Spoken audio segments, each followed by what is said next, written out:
ಮೈಸೂರಿನ ಮುಡಾ ಹಗರಣವನ್ನ ಮುಚ್ಚಿ ಹಾಕಲು ರಾಜ್ಯ ಕಾಂಗ್ರೆಸ್ ಸರ್ಕಾರ ಹುನ್ನಾರ ನಡೆಸಿದೆ ಎಂದು ಕೇಂದ್ರದ ಭಾರೀ ಕೈಗಾರಿಕೆ ಹಾಗೂ ಉಕ್ಕು ಖಾತೆ ಸಚಿವ ಎಚ್.ಡಿ. ಕುಮಾರಸ್ವಾಮಿ ನೇರ ಆರೋಪ ಮಾಡಿದ್ರು. ಬೆಂಗಳೂರಿನ ಪಕ್ಷದ ಕಚೇರಿಯಲ್ಲಿ ಮಾಧ್ಯಮಗಳ ಜೊತೆ ಮಾತನಾಡಿದ ಅವರು, ನಗರಾಭಿವೃದ್ಧಿ ಸಚಿವ ಬೈರತಿ ಸುರೇಶ್ ಅವರು ಹಗರಣವೇ ನಡೆದಿಲ್ಲ ಎಂದು ಹೇಳಿದ್ದಾರೆ. ಆದರೆ ಮೈಸೂರಿಗೆ ವಿಶೇಷ ಹೆಲಿಕಾಪ್ಟರ್ನಲ್ಲಿ ಹೋಗಿ ಕಂತೆಗಟ್ಟಲೆ ಕಡತಗಳನ್ನ ದಾಖಲೆಗಳನ್ನ ತುಂಬಿಕೊಂಡು ತಂದವರು ಯಾರು? ಸಚಿವ ಬೈರತಿ ಸುರೇಶ್ ಅವರೇ ತಾನೇ ಎಂದು ಕೇಂದ್ರ ಸಚಿವರು ನೇರ ಆಪಾದನೆ ಮಾಡಿದ್ರ. ಕುಮಾರಸ್ವಾಮಿ ಅವರು ಕಾಂಗ್ರೆಸ್ ನಾಯಕರ ಪಿತೂರಿ ಇದೆ ಅಂತಿದ್ದಾರೆ. ಈ ರೀತಿ ನಡೆದೇ ಇಲ್ಲ ಅಂತಾರೆ. ಹಾಗಾದ್ರೆ ಅಧಿಕಾರಿಗಳನ್ನ ಕಳಿಸಿ ಯಾಕೆ ತನಿಖೆ ಮಾಡ್ತಿದ್ದಾರೆ? ದಿಢೀರ್ ವರ್ಗಾವಣೆಗಳು ಯಾಕೆ ಆಗುತ್ತಿವೆ? ವರ್ಗಾವಣೆಗೆ ಗುರಿಯಾದ ಅಧಿಕಾರಿ ಈ ಹಗರಣದ ಬಗ್ಗೆ ಸರ್ಕಾರಕ್ಕೆ ಎಷ್ಟು ಸಲ ದೂರು ನೀಡಿದ್ರ? ಎಷ್ಟು ಕಡತಗಳನ್ನ ದಾಖಲೆಗಳನ್ನ ಕಳಿಸಿದ್ರು ಎಂಬ ಬಗ್ಗೆ ಹಾದಿಬೀದಿಯಲ್ಲಿ ಚರ್ಚೆಯಾಗುತ್ತಿದೆ ಎಂದು ಹೇಳಿದ್ರ. ಮೈಸೂರಿನಿಂದ ಹೆಲಿಕಾಪ್ಟರ್ನಲ್ಲಿ ತಂದ ದಾಖಲೆಗಳನ್ನ ಬೈರತಿ ಸುರೇಶ್ ಎಲ್ಲೆಲ್ಲಿ ಇಟ್ಟಿದ್ದಾರೋ ಗೊತ್ತಿಲ್ಲ. ಆ ಬಗ್ಗೆ ಮಾಹಿತಿ ಜನರಿಗೆ ಗೊತ್ತಾಗಬೇಕು ಎಂದು ಹೇಳಿದ್ರ. ಹಿಂದೆ ಅರ್ಕಾವತಿ ರೀಡು ಹಗರಣ ನಡೆಯಿತಲ್ಲ, ಅದು ಎಲ್ಲಿಗೆ ಮುಟ್ಟಿತು? ಅದಕ್ಕೊಂದು ಆಯೋಗ ಮಾಡಿಕೊಂಡು ಹಗರಣ ಮುಚ್ಚಿ ಹಾಕಿದ್ರಲ್ವೇ? ಮುಡಾದಲ್ಲಿ 14 ನಿವೇಶನಗಳನ್ನ ಅಧಿಕಾರಿಗಳು ಇವರಿಗೆ ರೆಡ್ ಕಾರ್ಪೆಟ್ ಹಾಕಿ ಕೊಟ್ಟಿದ್ದಾರೆ. ಪಾಪ, ಇವರ ಭೂಮಿಗೆ ಬದಲಾಗಿ ಇವರಿಗೆ ನಿವೇಶನಗಳನ್ನ ಹಂಚಿದ್ದಾರೆ ಎಂದು ಕೇಂದ್ರ ಸಚಿವರು ಆಕ್ರೋಶ ವ್ಯಕ್ತಪಡಿಸಿದ್ರ. ಮುಖ್ಯಮಂತ್ರಿಗಳು ಇವರ ಜಮೀನಿಗೆ 62 ಕೋಟಿ ಬೆಲೆ ಕಟ್ಟಿಕೊಂಡಿದ್ದಾರೆ. ಅದರ ಬಗ್ಗೆ ಬ್ರಹ್ಮಾಂಡ ಭ್ರಷ್ಟಾಚಾರ ನಡೆದಿದೆ. ಅದರ ಬಗ್ಗೆ ನಾನು ಮಾತಾಡಲ್ಲ, ಅವರ ಸಂಪುಟದ ಸದಸ್ಯರೇ ಮಾತನಾಡಲು ರೆಡಿ ಇದ್ದಾರೆ ಎಂದು ಟಾಂಗ್ ನೀಡಿದ್ದಾರೆ. ಶುಕ್ರವಾರ ಒಬ್ಬರು ಕುಮಾರಸ್ವಾಮಿಗೆ ಹುಚ್ಚು ಹಿಡಿದಿದೆ, ಚಿಕಿತ್ಸೆ ಕೊಡಬೇಕು ಎಂದು ಫರ್ಮಾನು ಹೊರಡಿಸಿದ್ದಾರೆ. ನಾನು ನೋಡಿದ್ರೆ ಹಾಗೆ ಕಾಣುತ್ತೇನೆಯೇ? ಜನರು ನನ್ನನ್ನ, ಆ ವ್ಯಕ್ತಿಯನ್ನ ಸೂಕ್ಷ್ಮವಾಗಿ ಗಮನಿಸಲಿ. ಹುಚ್ಚು ಯಾರಿಗೆ ಇದೆ ಎಂಬುದು ಗೊತ್ತಾಗುತ್ತದೆ ಎಂದು ಕೇಂದ್ರ ಸಚಿವರು ತಿರುಗೇಟು ನೀಡಿದ್ದಾರೆ. ನನ್ನ ಆರೋಗ್ಯದ ಬಗ್ಗೆ ಅವರಿಗೆ ಚಿಂತನೆ ಬೇಡ. ನನಗೆ ಹೃದಯದ ಸಮಸ್ಯೆ ಇತ್ತ, ವಾಲ್ವ್ ರೀಪ್ಲೇಸ್ಮೆಂಟ್ ಮಾಡಿಸಬೇಕಿತ್ತ, ಅದನ್ನ ಮಾಡಿಸಿಕೊಂಡಿದ್ದೇನೆ.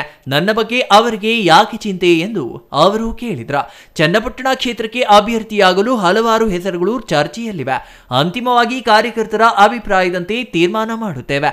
ಕಾದು ನೋಡಿ, ಅಚ್ಚರಿಯ ಅಭ್ಯರ್ಥಿಯನ್ನ ಕಣಕ್ಕೆ ಇಳಿಸಲಾಗುವುದು. ಈ ಬಗ್ಗೆ ಬಿಜೆಪಿ ದೆಹಲಿ ರಾಜ್ಯದ ನಾಯಕರ ಜೊತೆ ಚರ್ಚೆ ನಡೆಸಿ ನಿರ್ಧಾರ ಕೈಗೊಳ್ಳಲಾಗುವುದು ಎಂದು ಕುಮಾರಸ್ವಾಮಿ ಹೇಳಿದ್ರ. ಉಪಚುನಾವಣೆಯಲ್ಲಿ ಸಿಪಿ ಯೋಗೇಶ್ವರ್ ಸ್ಪರ್ಧೆ ವಿಚಾರದ ಬಗ್ಗೆ ಕೇಳಲಾದ ಪ್ರಶ್ನೆಗೆ ಉತ್ತರಿಸಿದ ಕೇಂದ್ರ ಸಚಿವರು, ನಾನು ನನ್ನ ಕಾರ್ಯಕರ್ತರ ಅಭಿಪ್ರಾಯ ಪಡೆಯಬೇಕು. ಅವರನ್ನ ವಿಶ್ವಾಸಕ್ಕೆ ತೆಗೆದುಕೊಂಡು ಅಭ್ಯರ್ಥಿ ಆಯ್ಕೆ ತೀರ್ಮಾನ ಮಾಡಬೇಕು. ಅಭ್ಯರ್ಥಿ ಬಗ್ಗೆ ಬಿಜೆಪಿ ಕೇಂದ್ರದ ನಾಯಕರ ಜೊತೆಯಾಗಲಿ ರಾಜ್ಯದ ನಾಯಕರ ಜೊತೆ ಇನ್ನೂ ಚರ್ಚೆ ಮಾಡಿಲ್ಲ. ನನ್ನ ಕಾರ್ಯಕರ್ತರ ಸಹಮತ ಇಲ್ಲದೆ ಯಾವುದನ್ನು ತೀರ್ಮಾನ ಮಾಡಲು ಆಗುವುದಿಲ್ಲ. ಯೋಗೇಶ್ವರ್ ಅವರು ಈ ಕ್ಷೇತ್ರದಲ್ಲಿ ಹಿಂದೆ ಶಾಸಕರಾಗಿದ್ದವರು. ಆದರೆ ಅಂತಿಮವಾಗಿ ಎಲ್ಲರ ಜೊತೆ ಚರ್ಚಿಸಿ ತೀರ್ಮಾನ ಮಾಡುತ್ತೇವೆ ಎಂದ್ರ. ಪರಿಶಿಷ್ಟ ಜಾತಿ ಮತ್ತು ಪರಿಶಿಷ್ಟ ವರ್ಗದ ಕಲ್ಯಾಣಕ್ಕೆ ಇರಿಸಿದ್ದ ಹಣವನ್ನ ಈ ಸರ್ಕಾರ ಲೂಟಿ ಮಾಡಿ ಆಯಾ ಜನರ ಬೆನ್ನಿಗೆ ಚೂರಿ ಹಾಕಿದೆ ಎಂದು ಎಚ್.ಡಿ. ಕುಮಾರಸ್ವಾಮಿ ಕಿಡಿಕಾರಿದ್ರ. ಒಂದೆಡೆ SC/ST ಜನರ ಹಣವನ್ನ ಪಕ್ಷದ ರಾಜ್ಯಗಳಿಗೆ ಸಾಗಿಸಿ ಲಪಟಾಯಿಸಿದ್ದಾರೆ. ಇನ್ನೊಂದು ಕಡೆ 2024-25ನೇ ಸಾಲಿನಲ್ಲಿ ಪರಿಶಿಷ್ಟ ಜಾತಿ ಉಪಯೋಜನೆ ಮತ್ತು ಪರಿಶಿಷ್ಟ ಪಂಗಡಗಳ ಉಪಯೋಜನೆಯ ಅಡಿಯಲ್ಲಿ 39,121.46 ಕೋಟಿ ವೆಚ್ಚ ಮಾಡುವ ಕ್ರಿಯಾಯೋಜನೆ ಪ್ರಸ್ತಾವನೆಗೆ ಅನುಮೋದನೆ ನೀಡಿದೆ ಎಂದು ಸಿಎಂ ಸಿದ್ದರಾಮಯ್ಯ ಹೇಳಿದ್ದಾರೆ. ಆದರೆ ಬೇರೆ ರಾಜ್ಯಗಳಲ್ಲಿ ಇದಕ್ಕಿಂತ ಹೆಚ್ಚು ಹಣವನ್ನ SC/ST ಜನರಿಗೆ ಅಲ್ಲಿನ ಸರ್ಕಾರಗಳು ಮೀಸಲಿಟ್ಟಿವೆ ಎಂದು ಕುಮಾರಸ್ವಾಮಿ ಹೇಳಿದ್ರ. ಮಧ್ಯಪ್ರದೇಶದಲ್ಲಿ 3,65,000 ಕೋಟಿಯಷ್ಟು ಬಜೆಟ್ನಲ್ಲಿ 40,000 ಕೋಟಿಯಷ್ಟು ಹಣವನ್ನ SCP/STP ಯೋಜನೆಗೆ ಮೀಸಲಿಟ್ಟಿದ್ದಾರೆ. ಒಬ್ಬರೇ ಅಲ್ಲ, SCP/STPಗೆ ಹಣ ಇಟ್ಟಿರುವುದು. ಒಂದು ಕಡೆ ಎಲ್ಲಾ ಕಡೆ ಬೆಲೆ ಏರಿಕೆ ಮಾಡುತ್ತಾರೆ, ಇನ್ನೊಂದು ಕಡೆ ಹಣ ಕೊಟ್ಟಿದ್ದೇವೆ ಎಂದು ಹೇಳುತ್ತಿದ್ದಾರೆ. ಇದು ಯಾವ ಸೀಮೆ ನ್ಯಾಯ ಎಂದು ಅವರು ಪ್ರಶ್ನೆ ಮಾಡಿದ್ರ. ಈ ಕಾರ್ಯಕ್ರಮಕ್ಕೆ ಬೇರೆ ಯಾವ ರಾಜ್ಯದಲ್ಲಿಯೂ, ಅದರಲ್ಲಿಯೂ ಬಿಜೆಪಿ ಆಡಳಿತ ಇರುವ ಯಾವ ರಾಜ್ಯದಲ್ಲಿಯೂ ಅನುದಾನ ನೀಡಿಲ್ಲ ಎಂದು ಸಿಎಂ ಹೇಳಿದ್ದಾರೆ. ಇದರ ಬಗ್ಗೆ ಮಾಹಿತಿ ತರಿಸಿಕೊಂಡು ನೋಡಬೇಕು ಮುಖ್ಯಮಂತ್ರಿಗಳು. ಏನೋ ತಾವು ಮಾತ್ರವೇ ಕೊಟ್ಟಿದ್ದೇವೆ ಎಂದು ಬೆನ್ನು ತಟ್ಟಿಕೊಂಡಿದ್ದೀರಲ್ಲ, ಇದು ಸುಳ್ಳು ಎಂದು ಕೇಂದ್ರ ಸಚಿವರು ಹೇಳಿದ್ರ. ಗ್ಯಾರಂಟಿಗಳಿಗೆ ಹಣ ಬೇಕು ಎಂದು ಈ ಸರ್ಕಾರ ಅನೇಕ ಜನವಿರೋಧಿ ಕೆಲಸಗಳನ್ನ ಮಾಡುತ್ತಿದೆ. ಹಾಲಿನ ದರ ಏರಿಕೆ ಮಾಡಿದ್ದಾರೆ, ಆದರೆ ಈ ಬಗ್ಗೆ ಜನರಿಗೆ ಸ್ಪಷ್ಟತೆ ಇಲ್ಲ. ಹಾಲಿನ ಪ್ರಮಾಣ ಹೆಚ್ಚಿಸಿ ದರ ಏರಿಕೆ ಮಾಡಿ ಎಂದು ಜನರು ಇವರನ್ನ ಕೇಳಿದ್ರೆ, ಈಗಾಗಲೇ ಪೆಟ್ರೋಲ್ ಡೀಸೆಲ್ ದರ ಏರಿಕೆಯಾಗಿದೆ. ಈಗ ಹಾಲಿನ ದರ ಏರಿಕೆ ಮಾಡಿದ್ದಾರೆ. ಹನಿ ನೀರಾವರಿ ಪದ್ಧತಿಗೆ ಕೇಂದ್ರ ಹಾಗೂ ರಾಜ್ಯ ಸರ್ಕಾರದಿಂದ ಸಬ್ಸಿಡಿ ಇತ್ತು. 48% ಇದ್ದ ಸಬ್ಸಿಡಿಯನ್ನ 18%ಗೆ ಇಳಿಸಿದ್ದಾರೆ. ಇವರು ರೈತರಿಗೆ ಎಷ್ಟು ಪ್ರೋತ್ಸಾಹ ಕೊಡುತ್ತಿದ್ದಾರೆ ಎಂದು ಇದರಿಂದಲೇ ಗೊತ್ತಾಗುತ್ತದೆ ಎಂದು ರಾಜ್ಯ ಸರ್ಕಾರದ ವಿರುದ್ಧ ಹರಿಹಾಯ್ದ್ರ. ವಿಧಾನಸಭೆಯಲ್ಲಿ ಜೆಡಿಎಸ್ ಶಾಸಕಾಂಗ ಪಕ್ಷದ ನಾಯಕನ ಆಯ್ಕೆ ಅಧಿಕಾರವನ್ನ ನಮ್ಮ ಪಕ್ಷದ ಶಾಸಕರು ನನಗೆ ನೀಡಿದ್ದು, ಈ ಬಗ್ಗೆ ಪಕ್ಷದ ರಾಷ್ಟ್ರೀಯ ಅಧ್ಯಕ್ಷರಾದ ಎಚ್ ಡಿ ದೇವೇಗೌಡರ ಜತೆ ಚರ್ಚಿಸಿ ನಿರ್ಧಾರ ಕೈಗೊಳ್ಳಲಾಗುವುದು ಎಂದು ಎಚ್ ಡಿ ಕುಮಾರಸ್ವಾಮಿ ತಿಳಿಸಿದರು. ಜುಲೈ 15ರಿಂದ ರಾಜ್ಯ ವಿಧಾನಮಂಡಲ ಅಧಿವೇಶನ ಆರಂಭವಾಗುತ್ತಿದ್ದು, ಶಾಸಕಾಂಗ ಪಕ್ಷದ ನಾಯಕನ ಆಯ್ಕೆ ಬಗ್ಗೆ ಶಾಸಕರ ಜೊತೆ ಸುದೀರ್ಘವಾಗಿ ಚರ್ಚೆ ನಡೆಸಲಾಯಿತು. ಅವರ ಅಭಿಪ್ರಾಯ ಸಂಗ್ರಹಿಸಲಾಯಿತು. ಶಾಸಕಾಂಗ ಪಕ್ಷದ ನಾಯಕರನ್ನಾಗಿ ಯಾರನ್ನ ಆಯ್ಕೆ ಮಾಡಬೇಕು ಎಂಬ ಬಗ್ಗೆ ದೇವೇಗೌಡರ ಜೊತೆ ಚರ್ಚಿಸಿ ನಿರ್ಧಾರ ತೆಗೆದುಕೊಳ್ಳುವ ಬಗ್ಗೆ ಶಾಸಕರು ನನಗೆ ಅಧಿಕಾರ ನೀಡಿದ್ದಾರೆ ಎಂದು ಕುಮಾರಸ್ವಾಮಿ ಹೇಳಿದರು. ಇಂದಿನ ಶಾಸಕಾಂಗ ಪಕ್ಷ ಹಾಗೂ ಕೋರ್ ಕಮಿಟಿ ಸಭೆಗಳಲ್ಲಿ ಹಲವಾರು ಮಹತ್ವದ ವಿಷಯಗಳ ಬಗ್ಗೆ ಸಮಾಲೋಚನೆ ನಡೆಸಲಾಯಿತು. ಪಕ್ಷವನ್ನ ತಳಮಟ್ಟದಿಂದ ಮರು ಸಂಘಟನೆ ಮಾಡುವುದು, ಸದಸ್ಯತ್ವ ಅಭಿಯಾನವನ್ನ ದೊಡ್ಡ ಪ್ರಮಾಣದಲ್ಲಿ ನಡೆಸುವುದು, ವಿಧಾನ ಕಲಾಪದಲ್ಲಿ ಮಿತ್ರ ಪಕ್ಷ ಬಿಜೆಪಿ ಜೊತೆ ಸೇರಿ ಜನಪರವಾಗಿ ಹೋರಾಟ ನಡೆಸುವುದು ಸೇರಿದಂತೆ ಹಲವಾರು ವಿಷಯಗಳ ಬಗ್ಗೆ ಗಂಭೀರವಾಗಿ ಚರ್ಚೆ ನಡೆಸಲಾಯಿತು ಎಂದು ಅವರು ಪ್ರಶ್ನೆಯೊಂದಕ್ಕೆ ಉತ್ತರಿಸಿದರು. ಮುಂದಿನ ದಿನಗಳಲ್ಲಿ ಪಕ್ಷ ಸಂಘಟನೆಯ ಅತ್ಯಂತ ಪ್ರಮುಖ ನಿರ್ಧಾರಗಳನ್ನು ಕೈಗೊಳ್ಳಲಾಗುವುದು. ಪದಾಧಿಕಾರಿಗಳ ಬದಲಾವಣೆ ಮಾಡಲಾಗುವುದು. ಹೊಸ ರಾಜ್ಯಾಧ್ಯಕ್ಷರ ಚುನಾವಣೆಯೂ ನಡೆಯಲಿದೆ. ಸದಸ್ಯತ್ವ ಅಭಿಯಾನಕ್ಕೆ ರಾಜ್ಯದ 31 ಜಿಲ್ಲೆಗಳಲ್ಲಿನ ವಿಧಾನಸಭಾ ಕ್ಷೇತ್ರಗಳಲ್ಲಿ ಮುಖಂಡರಿಗೆ ಉಸ್ತುವಾರಿ ಕೊಡಲಾಗುವುದು. ಕೋರ್ ಕಮಿಟಿ ಸದಸ್ಯರು, ಶಾಸಕರು, ಮಾಜಿ ಶಾಸಕರು ಸೇರಿದಂತೆ ಎಲ್ಲರೂ ಈ ಬಗ್ಗೆ ಬದ್ಧತೆಯಿಂದ ಕೆಲಸ ಮಾಡಬೇಕು. ಈ ಮೂಲಕ ನಾವು ಜೆಡಿಎಸ್ ಪಕ್ಷವನ್ನ ಕೇಡರ್ ಬೇಸ್ ಪಕ್ಷವನ್ನಾಗಿ ರೂಪಿಸುತ್ತೇವೆ ಎಂದರು. ಕಳೆದ ಲೋಕಸಭೆ ಚುನಾವಣೆಯಲ್ಲಿ ಜೆಡಿಎಸ್ ಬಿಜೆಪಿ ಕಾರ್ಯಕರ್ತರು ಅವಿರತವಾಗಿ ಶ್ರಮಿಸಿ ಒಳ್ಳೆಯ ಫಲಿತಾಂಶ ತಂದುಕೊಟ್ಟಿದ್ದಾರೆ. ಇವರೆಲ್ಲರ ಶ್ರಮ, ಮಂಡ್ಯ ಜನತೆಯ ಆಶೀರ್ವಾದದಿಂದ ಕೇಂದ್ರ ಸಚಿವನಾಗಿದ್ದೇನೆ. ಪ್ರಧಾನಿ ನರೇಂದ್ರ ಮೋದಿಯವರು ನನಗೆ ಗುರುತರ ಜವಾಬ್ದಾರಿ ನೀಡಿದ್ದಾರೆ. ನನ್ನ ಅನುಪಸ್ಥಿತಿಯಲ್ಲಿ ಪಕ್ಷಕ್ಕೆ ಬಲ ತುಂಬಬೇಕಿದೆ. ಅದಕ್ಕೆ ಏನೆಲ್ಲ ಮಾಡಬೇಕು ಎಂಬ ಬಗ್ಗೆ ನಾಯಕರು, ಶಾಸಕರ ಜೊತೆ ಚರ್ಚೆ ಮಾಡಿದ್ದೇನೆ ಎಂದು ಅವರು ಹೇಳಿದರು. ನಾನು ಕೇಂದ್ರದಲ್ಲಿ ನರೇಂದ್ರ ಮೋದಿ ಅವರ ಒಂದು ಜವಾಬ್ದಾರಿಯನ್ನು ನನಗೆ ಕೊಡ್ತಕ್ಕಂಥ ಒಂದು ಗೌರವಾನ್ವಿತ ಪ್ರಧಾನಮಂತ್ರಿಗಳೇನು ಮಾಡಿದ್ದಾರೆ, ಅದು 2 ಜವಾಬ್ದಾರಿಯುತ ಇಲಾಖೆಯನ್ನು ನಾನು ನಡೆಸಬೇಕಾದಂಥ ಹಿನ್ನೆಲೆ ನನ್ನ ಒಂದು ಅನುಪಸ್ಥಿತಿ ಏನಿದೆ ಪಕ್ಷದ ಸಂಘಟನೆಗೆ, ಆ ಅನುಪಸ್ಥಿತಿಯನ್ನು ತುಂಬತಕ್ಕಂಥ ನಿಟ್ಟಿನಲ್ಲಿ ನಮ್ಮ ಪಕ್ಷದ ಎಲ್ಲ ಮುಖಂಡರುಗಳು ನಾವು ಜವಾಬ್ದಾರಿಯನ್ನು ಸಾಮೂಹಿಕವಾಗಿ ತೆಗೆದುಕೊಳ್ಳೋದ್ರ ಮುಖಾಂತರ ಸಂಘಟನೆಗೆ ಹೆಚ್ಚಿನ ಒಂದು ಚಾಲನೆಯನ್ನು ಕೊಡೋದಷ್ಟೇ ಅಲ್ಲ, ಅತ್ಯಂತ ಪರಿಣಾಮಕಾರಿಯಾಗಿ ತಳಮಟ್ಟದಿಂದಲೂ ಪಕ್ಷವನ್ನು ಕಟ್ಟತಕ್ಕಂಥ ನಿರ್ಧಾರಗಳನ್ನು ಮಾಡಿದ್ದಾರೆ. ಮತ್ತು ಈಗಿನ ಸರ್ಕಾರ ಹಲವಾರು ರೀತಿಯಲ್ಲಿ ಜನವಿರೋಧಿ ಚಟುವಟಿಕೆಗಳು ಈ ಸರ್ಕಾರದಲ್ಲಿ ನಡೀತಾ ಇದೆ. ಇತ್ತೀಚೆಗೆ ಹಾಲಿನ ದರವನ್ನು ಏರಿಕೆ ಮಾಡಿರ್ತಕ್ಕಂಥದ್ದು ಇರಬಹುದು. ಅದಕ್ಕೆ ಒಂದು ಸಬೂಬುಗಳನ್ನು ಕೊಟ್ಕೊಂಡಿದ್ದಾರೆ. 50 ಮಿಲಿಮೀಟ್ರು, 25 ಮಿಲಿಮೀಟ್ರು ಅದೇನೋ ಹೇಳ್ಕೊಂಡಿದ್ದಾರೆ. ಅದು ಎಷ್ಟು ಮಟ್ಟಿಗೆ 50 ಮಿಲಿಮೀಟ್ರನ್ನ ಹೆಚ್ಚುವರಿ ಆಗಿ ಪ್ಯಾಕೆಟ್ ಮಾಡ್ಕೊಂಡು ಏನು ಕೊಡ್ತಾ ಇದ್ದಾರೋ ಇನ್ನೂ ಅದರ ಬಗ್ಗೆ ಸರ್ಕಾರದಿಂದ ಸ್ಪಷ್ಟತೆಗಳು ಇಲ್ಲ.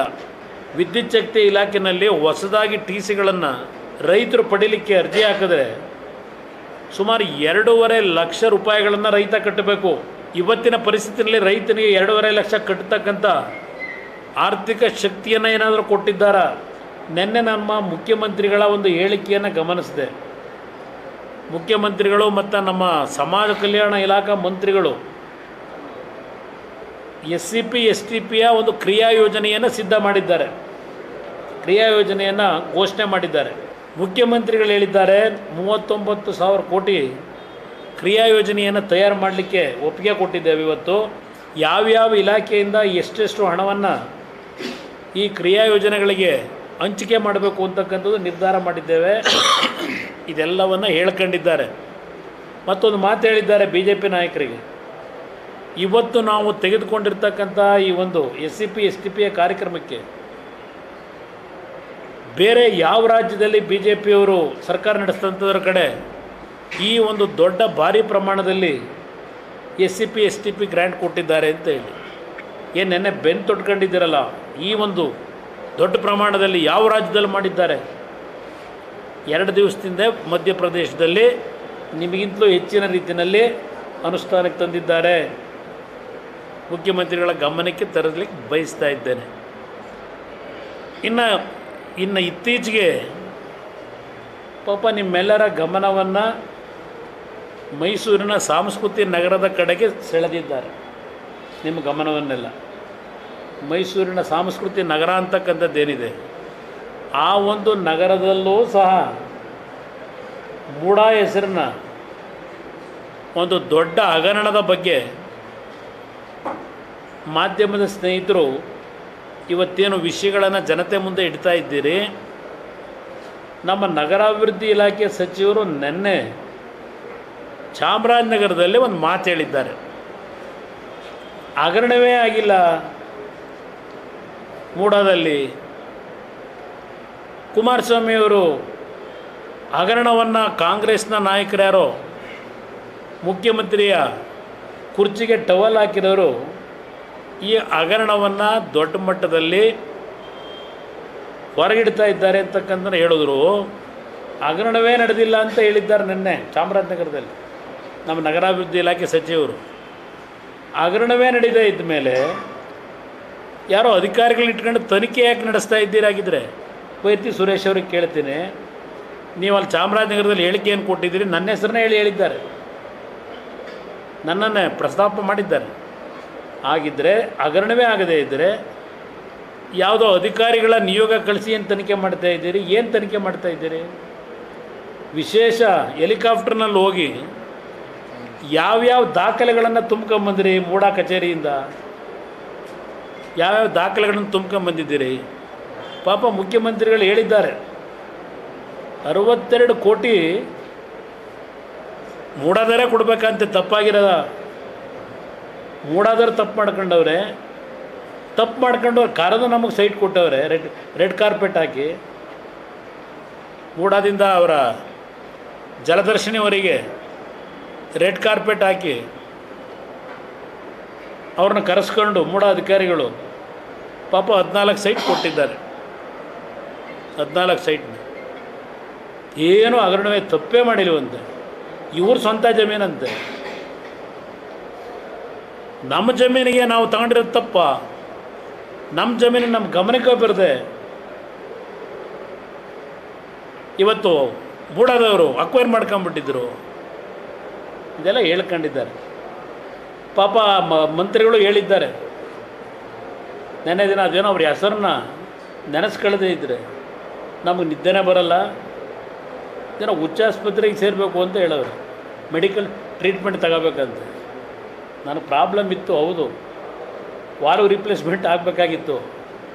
ಈಗಾಗಲೇ ಚುನಾವಣೆಗಿಂತ ಮುಂಚೆ ಚೆನ್ನೈಗೆ ಹೋಗಿ ಈಗಾಗಲೇ ವಾಲ್ವ್ ರಿಪ್ಲೇಸ್ಮೆಂಟ್ ಮಾಡಿಸ್ಕೊಂಡು ಆರೋಗ್ಯ ಚೆನ್ನಾಗಿ ಇಟ್ಕೊಂಡು ಬಂದಿದ್ದೇನೆ. ನನ್ನ ಆರೋಗ್ಯದ ಬಗ್ಗೆ ಕಾಳಜಿ ಬೇಡ ಅವರಿಗೆ. ನಾನು ಎಲ್ಲೂ ಯಾವ ಆಸ್ಪತ್ರೆಗೆ ಹೋಗಿ ಚಿಕಿತ್ಸೆ ಪಡಿಬೇಕಾಗಿಲ್ಲ, ಅಲ್ಲೇ ಪಡ್ಕೊಂಡು ಬಂದಾಗಿದೆ. ನಾನು ರಾಜ್ಯದಲ್ಲಿ ಒಂದು ಒಳ್ಳೆಯ ಆಡಳಿತ ಬೇಕು ಅಂತೇಳಿ ಜನ ಬಯಸಿ ನಿಮಗೆ 136 ಸ್ಥಾನ ಕೊಟ್ಟರು. ಈ ಒಂದು ವರ್ಷದಲ್ಲಿ ನೀವು ಮಾಡಿರ್ತಕ್ಕಂಥ ಕರ್ಮಕಾಂಡಗಳು ಏನೇನೋ, ಯಾವ ವಾಲ್ಮೀಕಿ ನಿಗಮದಲ್ಲಿ ಪರಿಶಿಷ್ಟ ಜಾತಿಯ ಜನತೆಗೆ ಆರ್ಥಿಕ ನೆರವಾಗತಕ್ಕಂಥ ಯೋಜನೆಗಳನ್ನು ಅನುಷ್ಠಾನಕ್ಕೆ ತರ್ತೀವಿ ಅಂತ ಹೇಳಿ 187 ಕೋಟಿ ಹಣ ಇವತ್ತು ಹಗರಣ ಏನಿದೆ, 92 ಕೋಟಿ ಹಣವನ್ನು ಆರ್ಥಿಕ ಇಲಾಖೆ ಸಹಮತಿಯನ್ನು ಕೊಟ್ಟು ಯಾವುದೋ ಬ್ಯಾಂಕ್ನಲ್ಲಿ ಇಡಿ ಅಂತಕ್ಕಂಥ ಆದೇಶ ಮಾಡಿದ್ದೀರಿ ಅಂತೇಳಿ ಮಾಧ್ಯಮದ ಸ್ನೇಹಿತರು ಜನತೆ ಮುಂದೆ ಇಟ್ಟಿದ್ದೀರಿ. ಈಗ ಅದೆಲ್ಲೋ ವೈನ್ ಶಾಪಲ್ಲಂತೆ, ಸೈಕಲ್ ಶಾಪಲ್ಲಂತೆ ಸಿಕ್ಕಿದ ಕಡೆ ದುಡ್ಡು ವಸೂಲಿ ಮಾಡ್ತಾ ಇದ್ದೀರಲ್ಲ, SIT ಬಿಟ್ಟು. ಎಂಥ ಆಡಳಿತ ಕೊಡ್ತಾ ಇದ್ದೀರಿ? ನನ್ನ ಸರ್ಕಾರ ಅತ್ಯಂತ ಪಾರದರ್ಶಕ ಸರ್ಕಾರ, ನನ್ನ ಸರ್ಕಾರ ಭ್ರಷ್ಟರಹಿತ ಸರ್ಕಾರ ಹೇಳ್ತಿರಲ್ಲ ಮುಖ್ಯಮಂತ್ರಿಗಳು. ಇದು ಯಾವುದಕ್ಕೂ ಏನು ಉತ್ತರ ಕೊಡ್ತೀರಿ? ಯಾವ SIT ತನಿಖೆ ಮಾಡಿ ಏನು ಮಾಡ್ತೀರಿ? ದಾಖಲೆಗಳು ನಿಮ್ಮ ಹೆಲಿಕಾಪ್ಟ್ರಲ್ಲಿ ನಮ್ಮ ಬೈರ್ತಿ ಸುರೇಶ್ ತಂದಿರೋದು ಬೇರೆ. ಆಗಲೇ ದಾಖಲಾತಿಗಳು ಎಲ್ಲೆಲ್ಲಿ ಇಡಬೇಕು ಇಟ್ಟಿದೆ. ಅದನ್ನೇನು ಕೆಂಪಣ್ಣ ಆಯೋಗ ರಚನೆ ಮಾಡಿ ರೀಡು ಎಲ್ಲ ಮುಚ್ಚಾಕಿದ್ರಲ್ಲ, ಅದು ಮೂಡಾದಲ್ಲಿ ಮುಚ್ಚಾಕೋಕ್ಕಾಗಲ್ಲ ನನ್ನ ಅಭಿಪ್ರಾಯದಲ್ಲಿ. ಇದಕ್ಕೆಲ್ಲ ಕಾಲ ಉತ್ತರ ಕೊಡುತ್ತೆ. ಇದಕ್ಕೂ ಮೊದಲು ನಡೆದ ಶಾಸಕಾಂಗ ಪಕ್ಷ ಹಾಗೂ ಕೋರ್ ಕಮಿಟಿ ಸಭೆಯಲ್ಲಿ ಮಾಜಿ ಸಚಿವ ಬಂಡೆಪ್ಪ ಕಾಶೆಂಪೂರ್, ಸಾರಾ ಮಹೇಶ್, ವೆಂಕಟರಾವ್ ನಾಡಗೌಡ, ಯುವಜನತಾದಳ ರಾಜ್ಯಾಧ್ಯಕ್ಷ ನಿಖಿಲ್ ಕುಮಾರಸ್ವಾಮಿ, ಸಂಸದ ಮಲ್ಲೇಶ್ ಬಾಬು, ವಿಧಾನ ಪರಿಷತ್ ಸದಸ್ಯ ಕೆಎ ತಿಪ್ಪೇಸ್ವಾಮಿ, ಶಾಸಕಾಂಗ ಪಕ್ಷದ ಉಪನಾಯಕಿ ಶಾರದಾ ಪೂಯರ್ ನಾಯಕ್ ಸೇರಿದಂತೆ ಪಕ್ಷದ ಎಲ್ಲ ಶಾಸಕರು, ಕೋರ್ ಕಮಿಟಿ ಸದಸ್ಯರು ಸಭೆಯಲ್ಲಿ ಪಾಲ್ಗೊಂಡಿದ್ರು. Political news bureau, CTV news, Chikkaballapur.